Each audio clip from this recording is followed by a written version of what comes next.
Welcome, dear listeners, to a night of elegance, secrets, and fatal deception. Tonight's mystery takes us behind velvet curtains and glowing chandeliers to a place where applause hides envy and every performance masks a lie. At the historic Winterbridge Theatre, London's elite gather for a celebrated opening night. But before the final curtain can fall, death steps onto the stage, uninvited and unmistakably deliberate. Hercule Poirot is present as a mere spectator until a shocking collapse turns art into murder. Settle in, relax, and awaken your little grey cells, because in this story, the deadliest act is not written in the script. Chapter 1. The final curtain, called the Winterbridge Theatre, stood in dignified silence against the winter night, its grand stone facade cutting through the drifting fog like a relic from a more elegant age.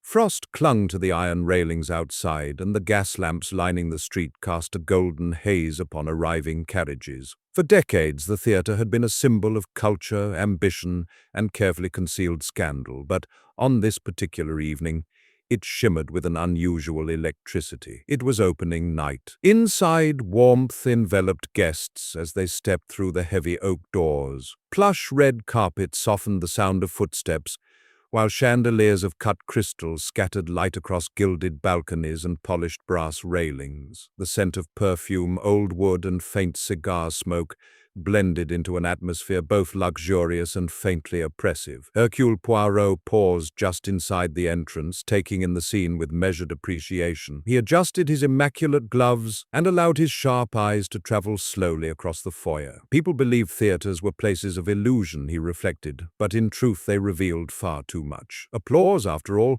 could hide envy as easily as admiration. Poirot made his way to his seat with deliberate calm. His friend Captain Hastings followed, glancing eagerly at the stage, as though already lost in the promise of drama. Poirot, however, watched the audience instead. 2 rows ahead sat Sir Alistair Winterbridge, the theatre's benefactor and proud namesake. Tall, silver-haired, and impeccably dressed, Sir Alistair radiated ownership. He leaned slightly forward, his hands clasped tightly, eyes fixed upon the stage with an intensity that went beyond polite interest. Poirot noted it at once. Nearby in the royal box sat Dr. Lionel Frobisher, a man of refined manners and discreet wealth. He watched the crowd rather than the stage, his expression composed yet distant. Poirot marked him too. The orchestra began to tune, soft, discordant notes gradually merging into harmony. Conversation hushed, programs fluttered closed, the house lights dimmed, and a ripple of anticipation passed through the crowd like a held breath. Behind the curtain, however, the theatre revealed its truer face.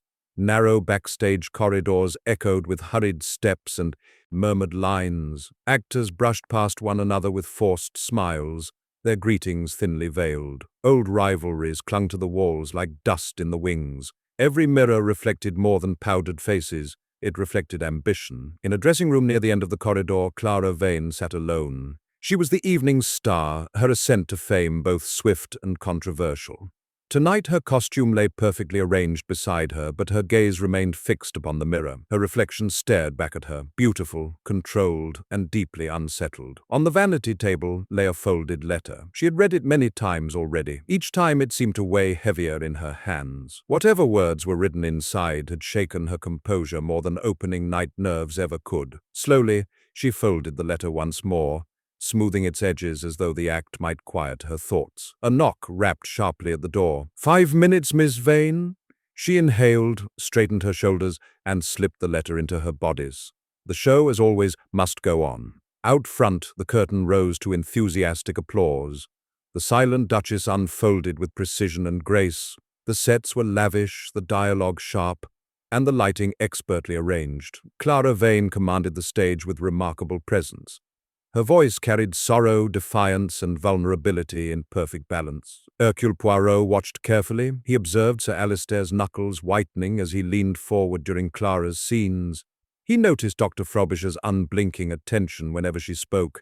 He saw whispers exchanged in the shadows of the balcony. To Poirot, the theatre was alive, not merely with performance, but with motive. The final act arrived. Silence fell so completely that the soft hum of the lights seemed loud. Clara stepped forward into the spotlight for her climactic monologue. Her voice rang clear and confident, echoing through the grand hall. Then something changed. Her words faltered. She took one step, then another. A flicker of confusion crossed her face. Her hand rose instinctively to her chest. For a fleeting second, the audience believed it part of the performance. Then she gasped. The sound was small, almost lost, yet unmistakably real. Clara staggered, her body betraying her will, and collapsed upon the stage. The sound of her fall echoed horribly through the stunned silence. For a heartbeat, no one moved. Then the illusion shattered. Cries rang out. People rose from their seats in confusion and alarm. Ushers rushed forward. The curtain dropped with frantic urgency, plunging the stage into darkness. Hercule Poirot stood. "This," he said softly to Hastings, his voice grave, "is not acting." Behind the curtain, chaos reigned. Stagehands knelt beside Clara Vane. A doctor was summoned at once, but Poirot did not need to hear the verdict to know the truth. Her stillness spoke more clearly than words. Moments later, confirmation spread in hushed tones. Clara Vane was dead.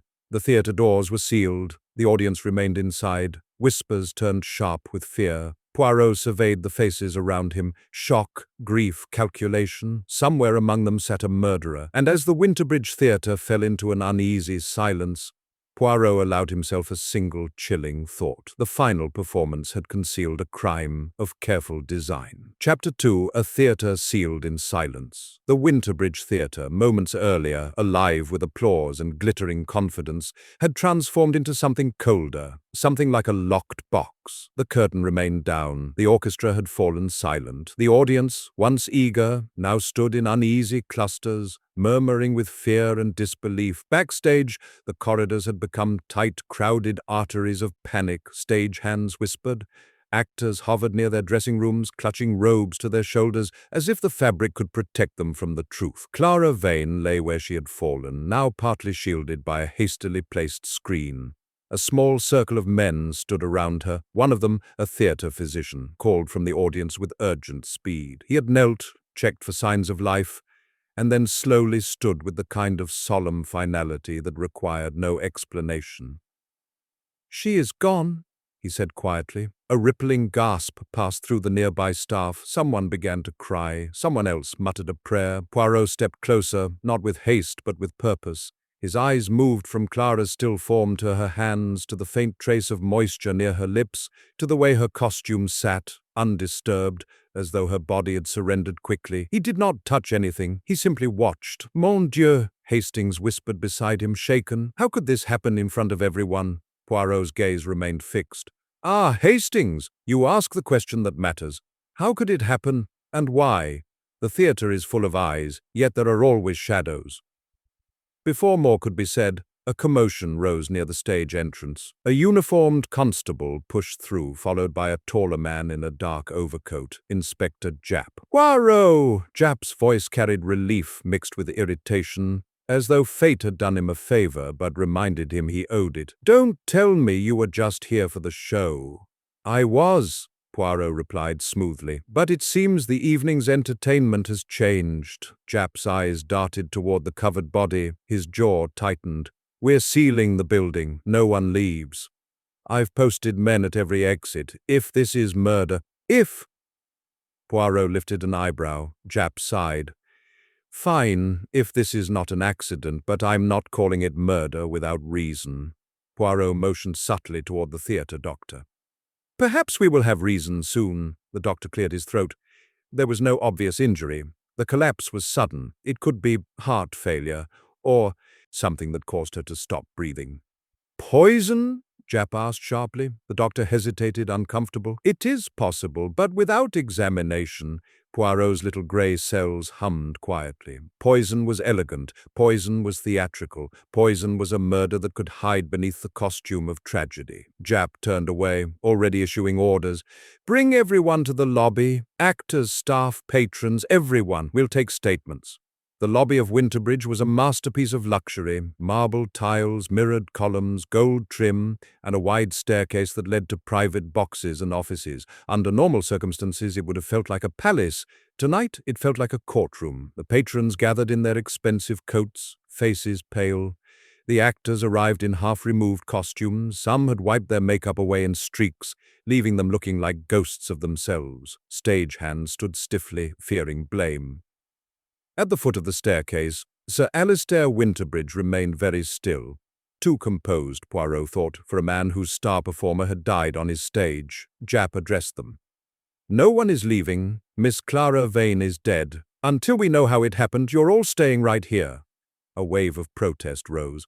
"This is outrageous. I have children at home. My driver is waiting." Japp lifted a hand. "Quiet. This is police business now." Poirot, standing slightly apart, watched the shape of fear. Some faces showed shock. Some showed anger. Some showed calculation. A murder in a theatre did not simply create panic. It created opportunity for someone to hide a letter, to discard a vial, to wipe a stain, to shift blame.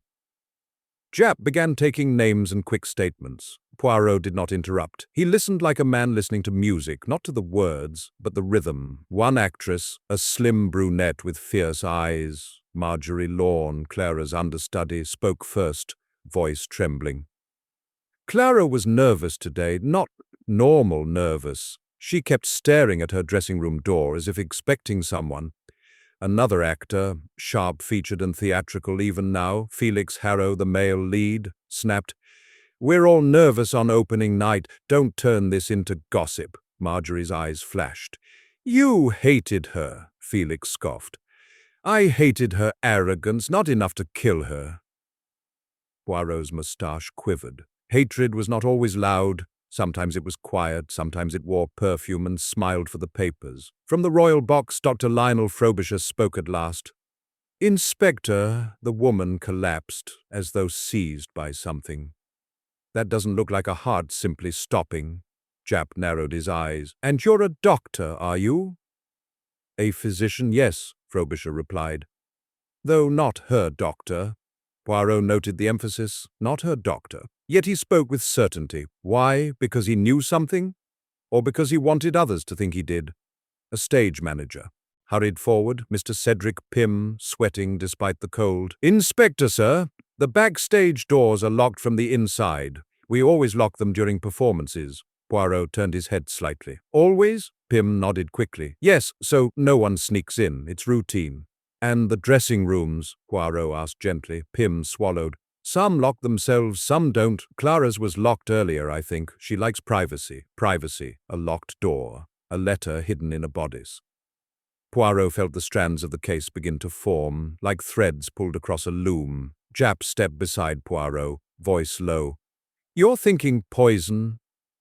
"I am thinking possibility," Poirot replied. "But more important is this. The killer had to act before she stepped into the spotlight, because once she was there, all eyes were upon her." Japp rubbed his jaw. "So, backstage." "Or perhaps," Poirot said softly, "in something she carried onto the stage." Hastings frowned. "Like what?"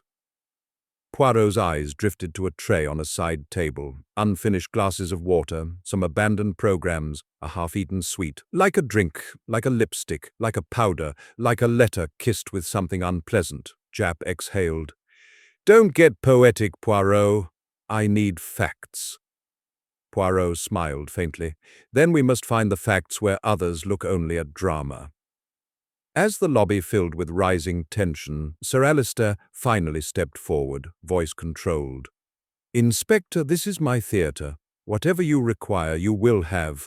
But I insist on one thing, discretion." Poirot's eyes sharpened. "Discretion or control?" Sir Alistair's gaze slid briefly, almost imperceptibly toward the staircase, toward the private offices above. Poirot saw it, and in that small movement he sensed the theatre was not merely a building. It was a fortress of secrets. Chapter 3. The Letter in the Dressing Room. Inspector Japp worked fast. He always did when a room full of wealthy people began to boil. 2 constables were posted at each exit. Another pair moved to the staircase. No one was permitted into the private offices without permission. The theatre, for all its grandeur, had become a cage. Poirot asked for one thing calmly, as though requesting tea. "Inspector, I would like to see Miss Vane's dressing room." Japp hesitated.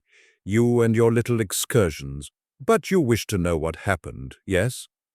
Poirot's tone remained polite. Then we begin where she was most alone.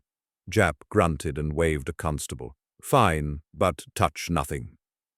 Backstage felt different now. The theatre's glamour had drained away, leaving bare walls, peeling paint, and corridors lit by tired bulbs. Somewhere far off, a pipe hissed in the cold. Footsteps sounded too loud. Fear made everything louder. They reached Clara Vane's dressing room. The door was closed. The stage manager, Cedric Pym, produced a key with shaking fingers. I locked it after they carried her out, he said, for safety.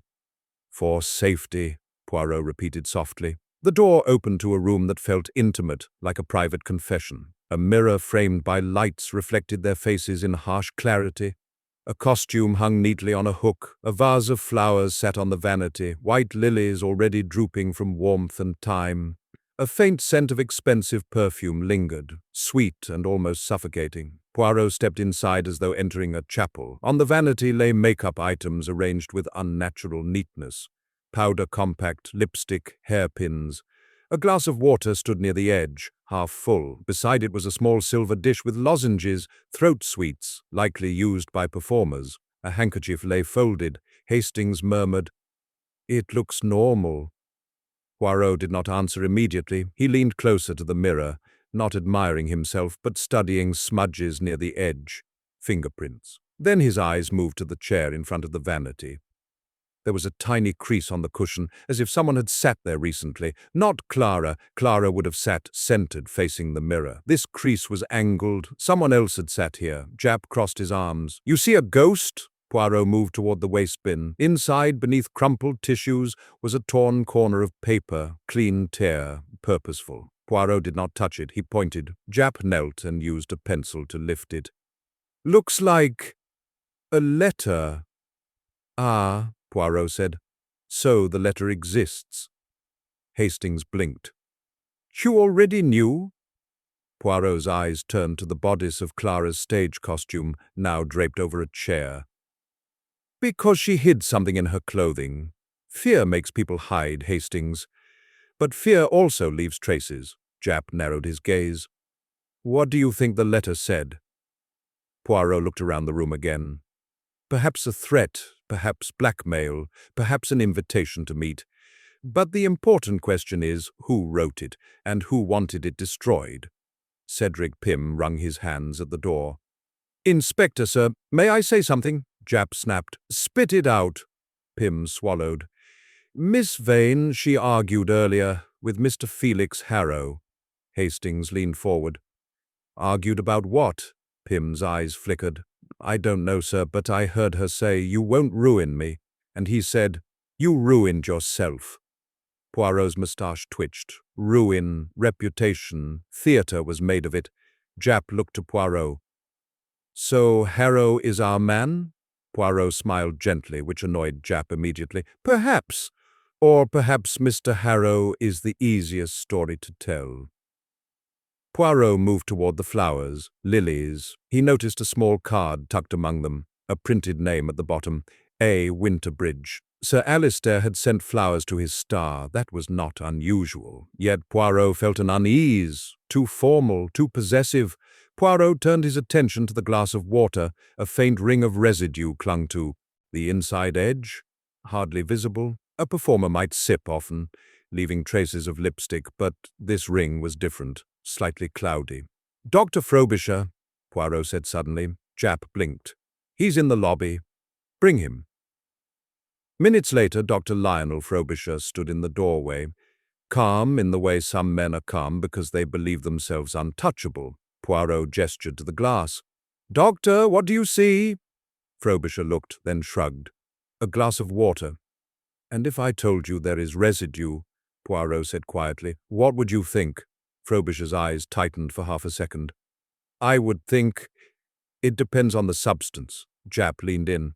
"You know something." Frobisher sighed, controlled. "Inspector, I am not accusing anyone. But performers often take stimulants, tonics, powders, drops. Some are harmless, some are not." Poirot's gaze stayed steady. "And do you know Miss Vane to take such things?" Frobisher hesitated just long enough. "No," he said, "not personally." Another half-truth. Poirot could feel it like a draft under a door. A small noise interrupted them, a soft click from the closet area. Everyone turned. The closet door, previously closed, had shifted slightly. Hastings stepped forward impulsively and opened it. Inside were coats, a spare shawl, and on the top shelf, barely visible, a small velvet pouch. Japp reached for it, but Poirot stopped him with a raised hand. "Non! Gloves, always gloves." A constable used gloves to retrieve it. The pouch felt heavier than it should. When opened, a small object fell into the constable's palm, a glass vial, partly filled with a clear liquid. Silence thickened. Japp's eyes hardened. "Well, that's not makeup." Cedric Pym's face went white. That wasn't there earlier." Poirot's voice remained gentle. "And yet, here it is now." Japp snapped to the constable. "Bag it, immediately." Poirot looked at Frobisher. "Doctor, could this be poison?" Frobisher studied it, careful not to touch. "It could be. It could also be a tonic. But why hidden?" Poirot nodded slowly. "Yes, why hidden and why here?" The dressing room suddenly felt less like a private space and more like a stage itself, where evidence had been placed, arranged, performed. Poirot stepped back and let his eyes take everything in as one picture. The torn letter, the flowers from Sir Alistair, the residue in the glass, the vial in the closet, and then a thought arrived, quiet, deadly.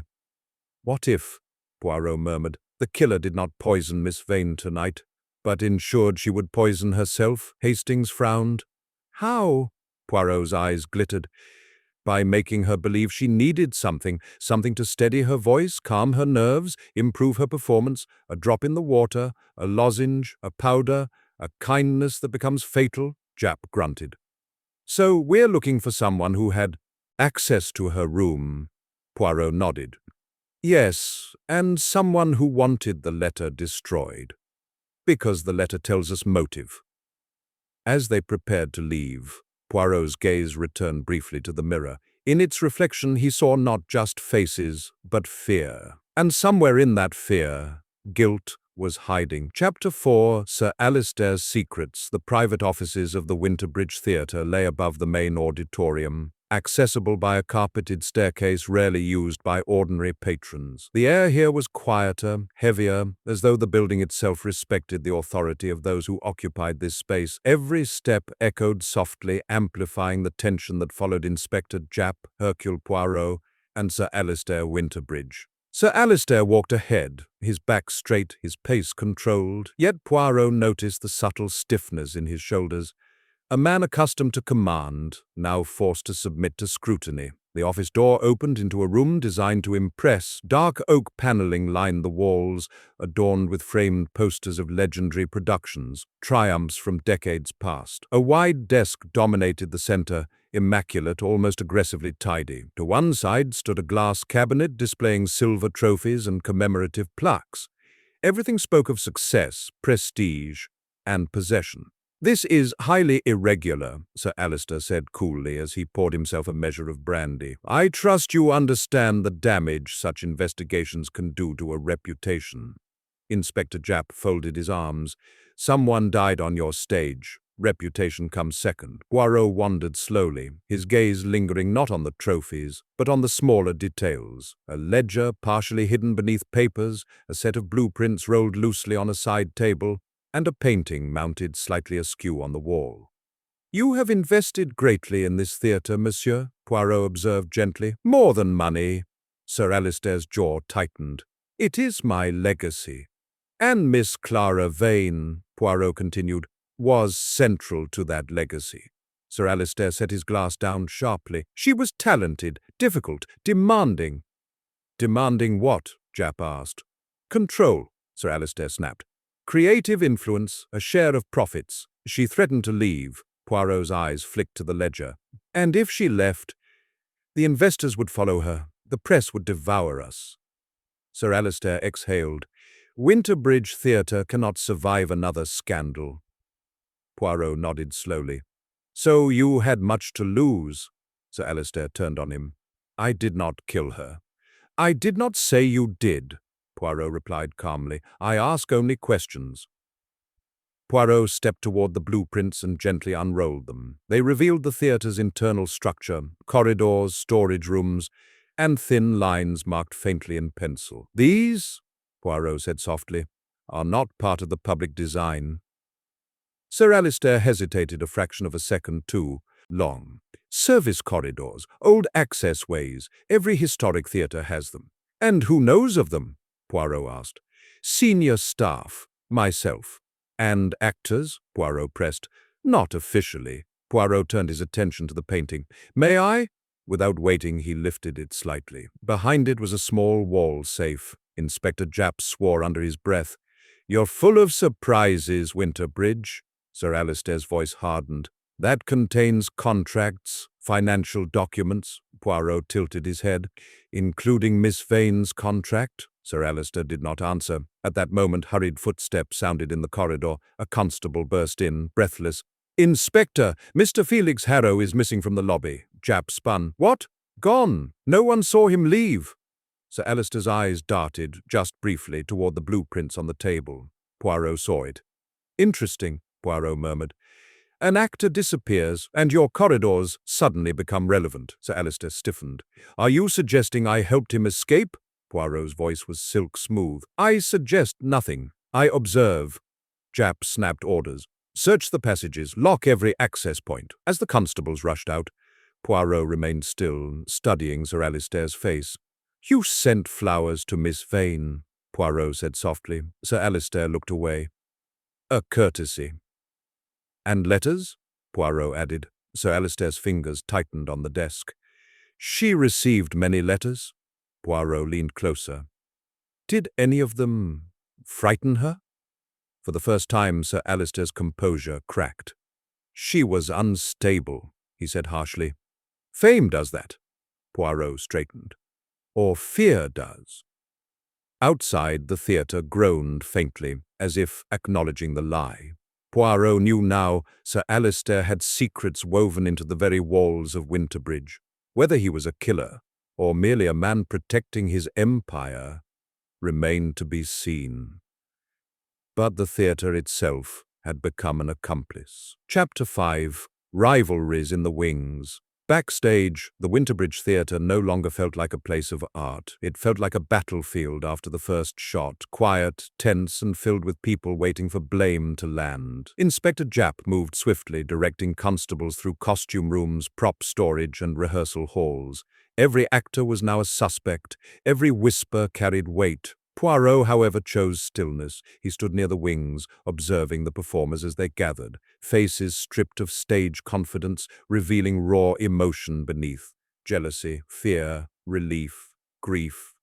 Guilt wore many masks. Marjorie Lorne stood apart from the others, arms folded tightly. Her eyes were sharp, unblinking. "You disliked Miss Vane," Japp said bluntly. Marjorie's laugh was bitter. "Dislike? She destroyed me. I trained for years. Then she arrived, beautiful, connected, untouchable." Poirot's voice was gentle. "And yet you were her understudy." "Yes," Marjorie snapped. "Always ready to step into her shadow." "Or her place," Poirot said quietly. Marjorie stiffened. "I did not kill her." Poirot nodded. "I did not accuse." Felix Harrow's absence hung over the room like a stain. "He always resented her," Marjorie continued. "He thought the role was his. When Sir Alistair chose Clara, Felix never forgave her." "And tonight?" Poirot asked. "She was nervous. He mocked her. Said she wouldn't survive opening night." Japp's eyes sharpened. "Strong words." Poirot turned to the stage manager, Cedric Pym. "Who has keys to the dressing rooms?" Pym wiped his brow. "Senior staff, Sir Alistair, myself." "And Felix?" Poirot asked. Pym hesitated. "Not officially." "But unofficially," Poirot pressed. Pym swallowed. "Actors borrow keys. It happens." Poirot nodded. "Convenient?" A constable returned from the passageway. "Inspector, we found footprints, fresh." They followed him to a concealed door behind stacked scenery flats. When opened, it revealed a narrow stone corridor, dusty, old, and rarely used. "This is where Felix could have gone," Japp muttered. Poirot knelt, examining the floor. "Two sets of footprints," he said softly. "One heavy, one lighter." Hastings frowned. "So he wasn't alone." Poirot's fingers brushed something on the ground, not touching, only pointing. A torn strip of dark blue fabric. "This," Poirot said, "is not stage costume." Japp sniffed it. "Smells medicinal." Poirot nodded. "A doctor's cologne or a patron's handkerchief." Suddenly, a new thought emerged, quiet but sharp. "Felix did not run," Poirot said. Japp turned. "What?" "He was led," Poirot replied. "Perhaps promised safety or silence." They searched further but found no Felix, only silence and intent.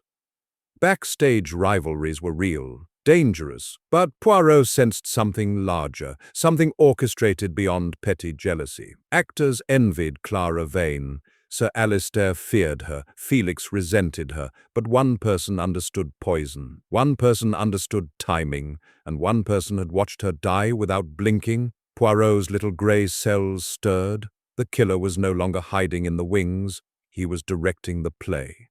Chapter 6. A Fatal Substance. The Winterbridge Theatre no longer breathed like a living building. It held its breath. The corridors were quieter now, stripped of shouting and confusion, replaced by the disciplined movement of constables and the low murmur of controlled fear. Somewhere in the depths of the theatre, a clock ticked steadily, mocking the stillness with its indifference. Inspector Japp stood near a temporary table set up backstage, watching as evidence was carefully laid out: the small velvet pouch, the glass vial, the half-empty glass of water from Clara Vane's dressing room.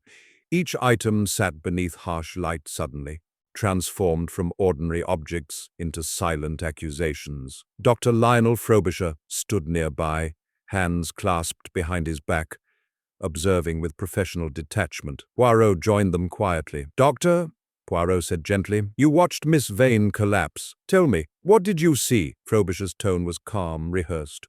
"Respiratory distress, sudden weakness, loss of muscle control, no external injury." "And the timing?" Poirot asked. "Very rapid," Frobisher replied. "Whatever affected her acted quickly." Japp frowned. "Poison." "It is likely," Frobisher agreed. "But poison is a broad word, Inspector. Many substances can cause such a reaction." Poirot's eyes narrowed slightly. "Including substances not meant to kill." Frobisher met his gaze. "Indeed." Poirot turned his attention to the vial. "What about this?" Frobisher leaned forward without touching it. "Clear liquid, no odor. Could be distilled water, or something far more dangerous," Japp snapped. "You're dancing around the answer." Frobisher's voice sharpened slightly. "Inspector, I will not speculate without analysis." Poirot smiled faintly. "But you already are, mon ami. You are simply choosing your steps carefully." Japp waved a hand. "Fine, we'll send it to the lab. But until then, what do we have?" Poirot tapped the table lightly. "We have context." He gestured toward the dressing room door. "Miss Vane was nervous. She received a letter. She had flowers sent by Sir Alistair. She drank water before going on stage. And collapsed within minutes," Japp added. Poirot nodded. "Which suggests ingestion shortly before performance." Hastings frowned. "But how? No one saw her drink anything unusual." Poirot turned to him. "Because it was not unusual." He picked up the lozenges container using a handkerchief. "Performers use these often to soothe the throat. They dissolve quickly. They are swallowed without thought." Japp's eyes widened. "You think the poison was in the lozenge?" "Perhaps," Poirot said. "Or in a drop added to the water. Or even applied to something she touched. Lipstick, for example." Frobisher stiffened almost imperceptibly. Poirot saw it. "Doctor," Poirot continued softly, "you mentioned performers sometimes take stimulants." "Yes," Frobisher said carefully. "Tonics, nerve calmers. Many are harmless." "And some are experimental?" Poirot asked. Frobisher hesitated. "There are compounds, medical substances, not widely regulated." Japp leaned forward. "Are you saying she poisoned herself accidentally?" Poirot shook his head. "No, I say she was guided." He turned to the vial again.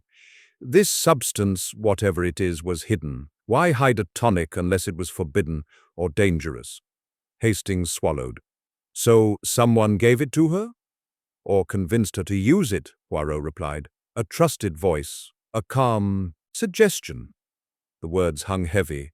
Japp's eyes snapped to Frobisher. You were watching her closely? Frobisher bristled. I was watching the performance. Poirot stepped closer. Doctor, did you ever treat Miss Vane? Frobisher hesitated again. Too long. Not officially, he said. Poirot nodded. But unofficially. Silence. Japp slammed a hand on the table. Answer the question, Frobisher exhaled slowly. She asked advice once, about nerves. Poirot's voice was gentle. And you advised? A mild preparation, Frobisher said. Something to steady the breath. Japp's face darkened. You gave her drugs? No, Frobisher snapped. I suggested something available, legal. Poirot tilted his head. And where would she obtain it? Frobisher's jaw tightened. Through a contact. Poirot nodded slowly. A contact who provides substances quietly. The theatre seemed to lean inward, listening. Poirot turned away, pacing. Let us imagine, Doctor, that someone replaced that substance with something else. Something that looks identical, something that acts faster. Japp's eyes widened. Then she wouldn't know. Exactly, Poirot said. She trusts the ritual, the routine, and she dies on stage. Hastings whispered. That's monstrous. Poirot's voice hardened. That is murder, a constable approached. Inspector, lab message just came in. Preliminary. Japp snatched the paper, scanned it, and swore softly. The residue in the glass. Traces of alkaloid compound. Rare. Acts fast. Can cause respiratory failure. Poirot closed his eyes briefly. Merci. Japp turned to Frobisher. You recognize it? Frobisher's face had gone pale. Yes. From where? Japp demanded. Medical journals, Frobisher said quietly. Experimental treatments. Poirot's gaze sharpened. Treatments for what? Frobisher hesitated. Anxiety, vocal strain, panic disorders. Poirot stepped closer. So someone with medical knowledge could choose this, Frobisher swallowed. Yes? And someone with access to her dressing room, Poirot added. Japp's voice was ice. Doctor, why was the vial in her closet? Frobisher shook his head. I don't know.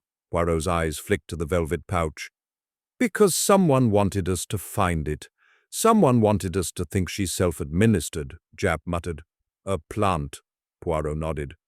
A sudden realization rippled through Poirot's mind. Inspector, he said quietly, who benefits if we believe Miss Vane poisoned herself? Japp frowned. Everyone except the killer. Poirot smiled thinly. And who understands medicine enough to create confusion? Japp turned slowly, Frobisher noticed, and stepped back instinctively. I did not kill her, Frobisher said quickly. I swear it. Poirot raised a hand. I do not accuse yet, but Poirot's little grey cells were now racing. Felix Harrow vanished. Blue fabric scented with medicine. A vial planted. A doctor who advised her. This was not a crime of passion, it was precision.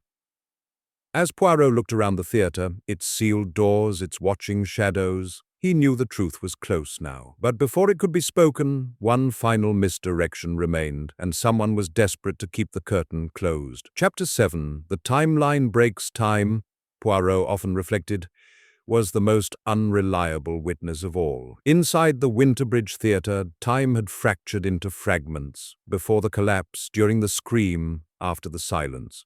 Everyone remembered something, yet no two accounts aligned perfectly. It was in these inconsistencies that Poirot found truth hiding. Inspector Japp stood at a long table in the rehearsal hall, arranging notes, statements, and witness times in a neat row.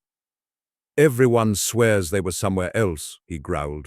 No one saw anything useful.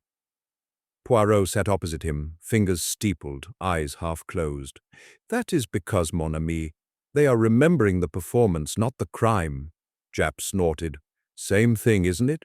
Ah, Poirot said softly, if only that were true. Poirot rose and walked to the center of the room. Let us reconstruct, calmly, logically, not what people think happened, but what must have happened. He began at the beginning. Miss Vane left her dressing room approximately 15 minutes before the final act, Poirot said.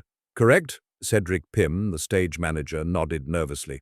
Yes, she always waits in the wings. And before that? Poirot asked. She was alone, Pym replied. At least, I believe so. Poirot smiled faintly. Belief is not certainty, Poirot turned to Marjorie Lorne. You saw Miss Vane shortly before the performance. Marjorie folded her arms. Yes, she looked distracted. She drank some water. How long before she went on stage? Poirot asked. 5 minutes, maybe less. Poirot nodded. He turned to Inspector Japp, and the collapse occurred exactly 3 minutes into her final monologue. Japp checked his notes. That's right. Poirot clapped his hands once, softly. So we have a window, a very precise window. Hastings frowned. What does that tell us? That whatever killed her, Poirot replied, was taken shortly before she stepped into the light. Too soon, and she collapses backstage. Too late, and she survives the scene. Japp's eyes narrowed. So the killer timed it. Oui. Poirot walked to the prop table where a clock from the stage set rested. He adjusted it, then turned back to the group. Now, who had access during that window? One by one, names emerged. Felix Harrow, missing. Marjorie Lorne, on standby in the wings. Cedric Pym, managing cues. Sir Alistair, watching from the box. Dr. Frobisher, watching closely. Poirot tapped the table lightly. Someone here is lying about when they last saw her. Japp leaned in. Who? Poirot did not answer immediately. Instead, he addressed Hastings. Mon ami, tell me, what did you see? Hastings blinked. I saw her drink water before she went on. Poirot's eyes sharpened. From where? The glass on the vanity. Poirot nodded. And earlier, Dr. Frobisher said he saw no such thing. Japp spun toward Frobisher. You said she collapsed without warning. I did, Frobisher replied stiffly. Poirot raised a finger. You said you observed her breathing pattern change before she collapsed. Frobisher hesitated. Yes. That suggests, Poirot continued gently, you were watching her more closely than the average audience member? Silence spread. Poirot turned away, thinking aloud. The poison acts fast, but not instant. There is a delay that must be predicted. He looked at the clock again. Which means, he said softly, the poison was taken before she entered the wings. Marjorie gasped. In her dressing room? Precisely, Poirot said, but not necessarily by another hand. Japp frowned. You think she took it herself? She swallowed something, Poirot corrected, but she did not know it was poison. Poirot walked back to the table. Now we introduce the false trail. Japp crossed his arms. The vial? Oui, the vial was planted, Poirot said firmly. Placed after her death. Hastings blinked. But why? To shift the timeline, Poirot replied. To make us believe she took something after the letter, after the argument, impulsively. Japp swore quietly. So someone wanted us chasing the wrong minute. Poirot smiled. Exactly. A constable entered hurriedly. Inspector, we found Felix Harrow. Everyone turned. Alive? Japp barked. Yes, in one of the old service corridors, locked in. Marjorie's face drained of color. Locked in. Poirot closed his eyes briefly. Voila. Minutes later, Felix Harrow was brought in, disheveled, furious, pale. I didn't kill her, he shouted before anyone spoke. Poirot approached him calmly. Monsieur Harrow, when did you last see Miss Vane? Felix hesitated. Before the final act, we argued. Where? Poirot asked. In the corridor near her dressing room. Poirot nodded. And then? I stormed off, Felix snapped. Someone grabbed me, pushed me into a passage, locked the door. Japp's eyes widened. You were set up, Felix nodded frantically. They wanted me gone. Poirot smiled faintly. Yes, because your disappearance creates motive and opportunity. Japp exhaled. Damn clever. Poirot turned to the group. The killer needed Felix out of the way, needed us to believe the actor, driven by jealousy, poisoned her. Hastings whispered. So Felix is innocent, Poirot nodded. In this crime. Poirot walked slowly toward Sir Alistair, who stood rigid near the wall. And now, Poirot said softly, we examine who controlled the timeline. Sir Alistair's voice was sharp. Are you accusing me again? Poirot shook his head. Not yet. Poirot turned instead to Dr. Frobisher. You knew how long the poison would take, Poirot said gently. You knew where she would drink. You advised her routine, and you watched her breathe before she fell. Frobisher's face tightened. That proves nothing. Poirot nodded. No, it proves knowledge. Poirot stepped back, addressing everyone. The killer did 3 things tonight. 1. Ensured Miss Vane consumed poison unknowingly. 2. Removed Felix Harrow to frame him. 3. Planted evidence to shift the timeline. Poirot's gaze sharpened. That requires intelligence, access, and medical understanding. Silence pressed down. Poirot folded his hands. The timeline does not lie. People do. As he looked around the room, Poirot felt it, the tightening noose. The killer knew now that the clock had turned against him, and desperation, Poirot knew well, was the most dangerous emotion of all. Chapter 8. Poirot's Little Grey Cells. The Winterbridge Theatre had grown eerily quiet, as though it too understood that the truth was drawing close. The corridors no longer echoed with argument or panic. Instead, they hummed with restrained tension, the kind that settles just before a storm breaks. Hercule Poirot stood alone near the edge of the stage, gazing out across the empty seats. The chandeliers above glowed dimly now, stripped of their earlier splendor. Without an audience, the theatre looked exposed, honest, vulnerable. Poirot liked that. Behind him, Inspector Japp shuffled papers impatiently. We've gone in circles all night, he muttered. Felix Harrow is cleared. Sir Alistair has motive but no proof. Dr. Frobisher knows too much but hasn't slipped. Poirot smiled faintly. Ah, but he has slipped, mon ami, just not where you are looking. Japp folded his arms. Then enlighten me. Poirot turned slowly. The killer has done something very dangerous. What's that? He believes he is smarter than time. Poirot began to pace, hands clasped behind his back. Let us review, not the events, but the choices, Poirot said. Every murderer makes choices, and every choice leaves a fingerprint, not always on objects, but on logic. He stopped beside the orchestra pit. Choice 1, the poison. It was elegant, fast, difficult to trace without expertise. This tells us the killer wanted control, not chaos. Japp nodded reluctantly. Choice 2, misdirection. Felix Harrow removed from the scene. Evidence planted. The dressing room turned into a stage of its own. And choice 3? Japp asked. Poirot's eyes sharpened. Confidence. Too much confidence. Japp frowned. Meaning? Poirot gestured toward the royal box. The killer watched her die and did not look away. Japp followed his gaze. You keep coming back to Frobisher. Because, Poirot replied softly, he made one mistake no one else did. Poirot leaned against the stage railing. When Miss Vane collapsed, panic erupted. Gasps, screams, confusion. People stood. People turned away. Poirot lifted a finger. Dr. Frobisher did not. Japp's eyes narrowed. He's a doctor. Exactly, Poirot said. Doctors react, they rush, they assess. They do not sit still unless they already know the outcome. Silence followed. Poirot continued. Now consider this. If Sir Alistair wished her dead, why choose poison? Why risk medical scrutiny? He controls the building. He controls the lighting. An accident could be arranged. Japp exhaled slowly. You're saying Sir Alistair is too obvious. Too theatrical, Poirot agreed. This crime is subtle. Precise, medical. Poirot began arranging items on a nearby table, an empty glass, a lozenge tin, a folded program. Miss Vane had a routine, Poirot said. Water, lozenges, calm before performance. Someone studied that routine, Japp muttered. Frobisher advised her. Poirot nodded. Yes, but advising is not killing.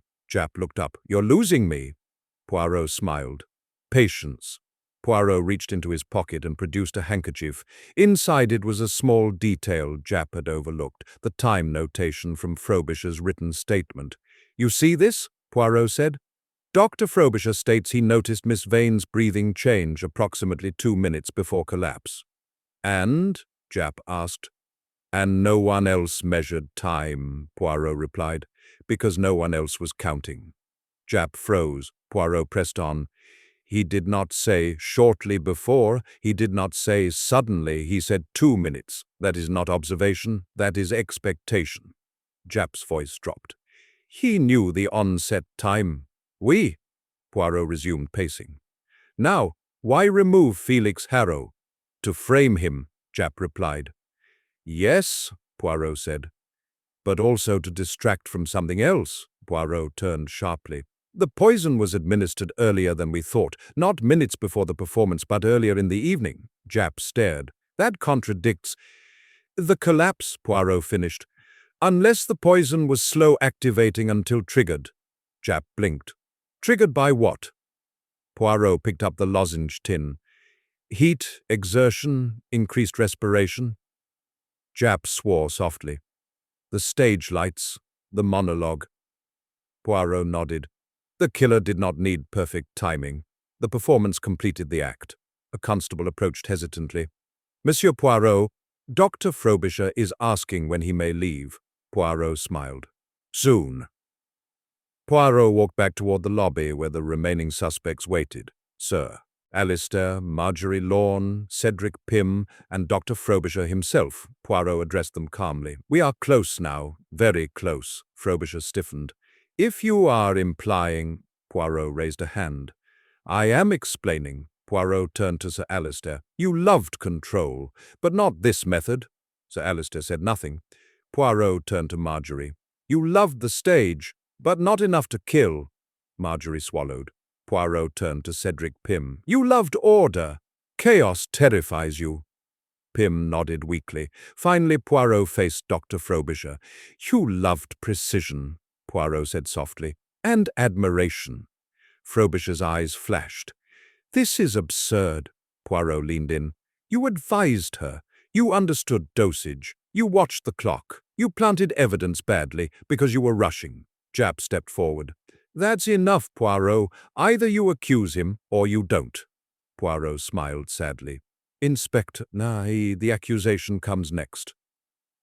Poirot stepped back and folded his hands. But first, he said quietly, we allow the killer to speak because guilt, like poison, cannot remain hidden forever. Frobisher's jaw tightened. His breath grew shallow. Poirot watched closely. The theatre held its breath again. And Poirot knew the final act was about to begin. Chapter 9. The Killer Revealed. The great hall of the Winterbridge Theatre had been rearranged into something resembling a courtroom. Chairs were pulled into a loose semicircle facing the stage. The chandeliers above burned low, casting long shadows that stretched like accusing fingers across the marble floor. Every suspect stood in silence. Sir Alistair Winterbridge, rigid and pale, leaned heavily on his cane. Marjorie Lorne clasped her hands together, her knuckles white. Cedric Pym hovered near the wings, sweat beading on his brow.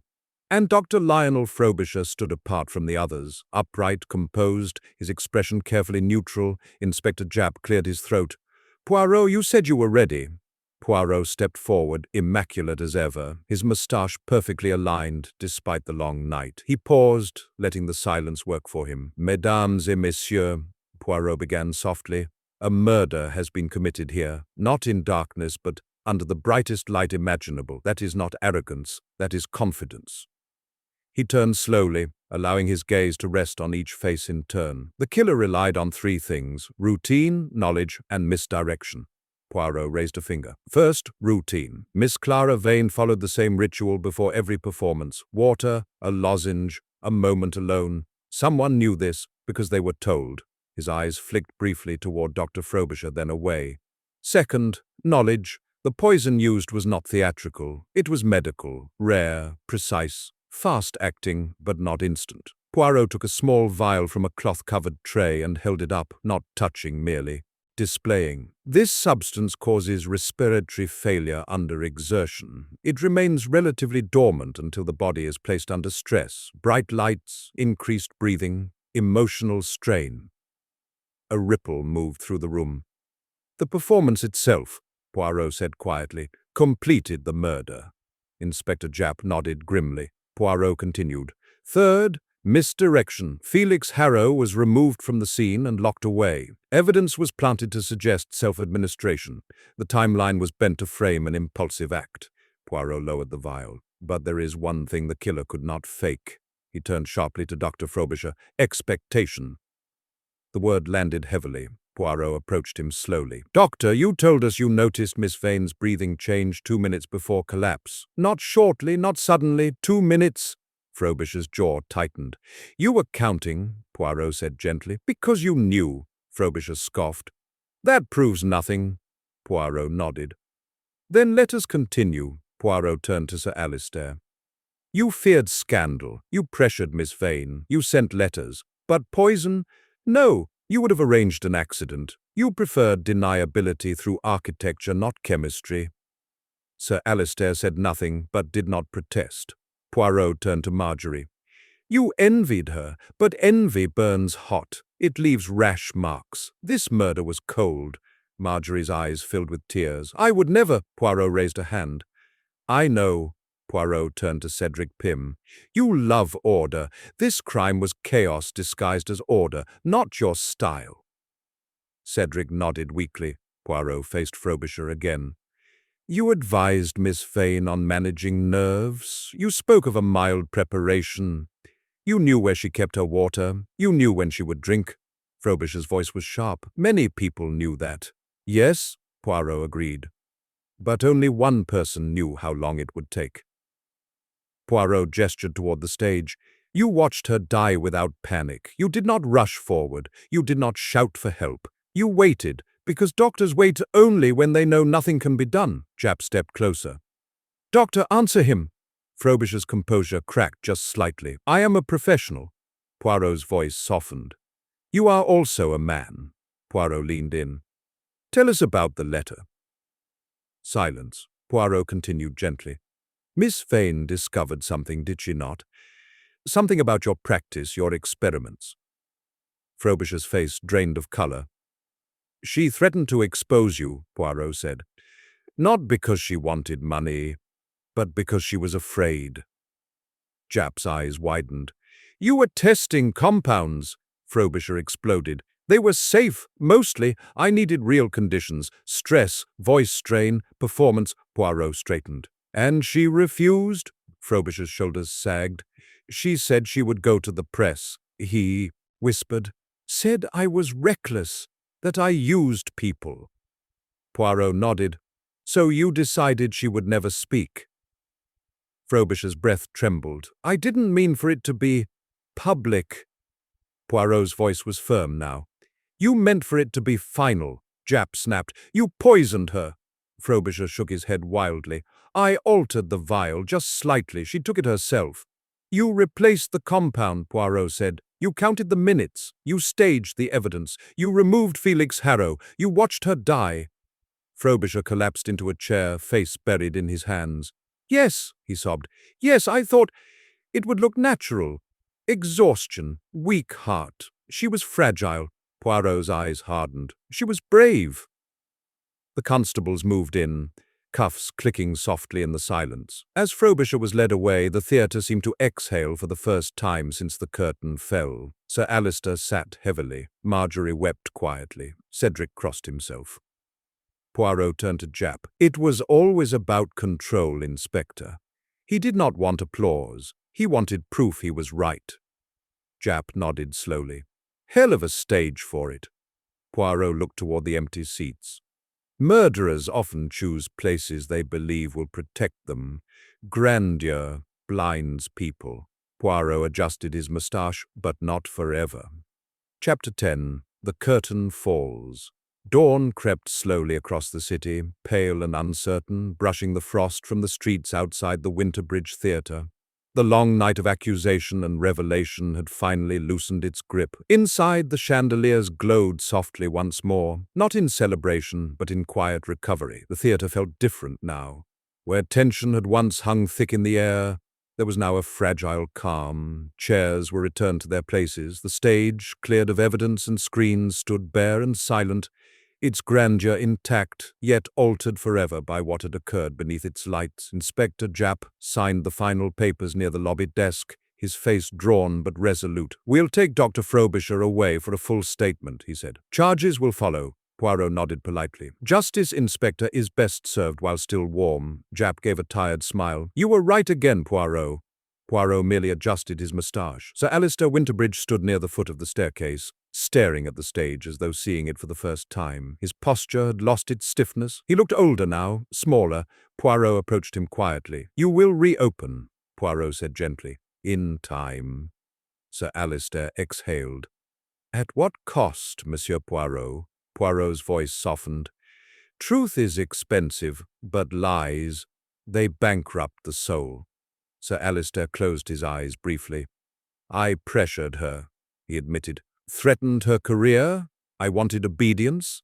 Poirot nodded. "And now you have regret." Sir Alistair's voice cracked.